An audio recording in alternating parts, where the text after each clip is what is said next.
యేసుక్రీస్తు నామములో బెతస్తా విడుదల పరిచర్య తరపున మీకు ప్రేమపూర్వకమైన వందనాలు. ఈ దిన వాక్య ధ్యానము. నీతిని బట్టి పర్వతములను చిన్న కొండలను ప్రజలకు నెమ్మది పుట్టించును. కీర్తనల గ్రంథం 72వ అధ్యాయం 3వ వచనం.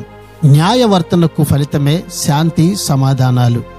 దేశాలు, వ్యక్తులు నీతి న్యాయాలను అనుసరించకుండానే లోకంలో శాంతిని ఆశిస్తారు. ఇదే నేటి ప్రపంచంలో వచ్చిన చిక్కులలో ఒకటి. ఈ ఆరంభ వచనాల్లో న్యాయానికి, ధర్మానికి ఇవ్వబడిన ప్రాముఖ్యతను మనం గమనించాలి. ఇది దేవుడు నియమించిన రాజైన యేసుక్రీస్తును గురించిన కీర్తన. క్రీస్తు పాలన నీతి న్యాయాలతో, శాంతి భద్రతతో నిండి ఉంది. ప్రపంచవ్యాప్తంగా కరుణ సంపన్నంగా, శాశ్వతమైనదిగా, శ్రేయస్కరంగా ఉంటుంది. ఆదర్శవంతమైన పరిపాలన చేయడం అంటే దేవుని న్యాయ నిర్ణయాలను ఎరిగి ఉండడం. న్యాయం అంటే ఏమిటో దేవుని మూలంగా మాత్రమే తెలుసుకోగలము. ప్రార్థన.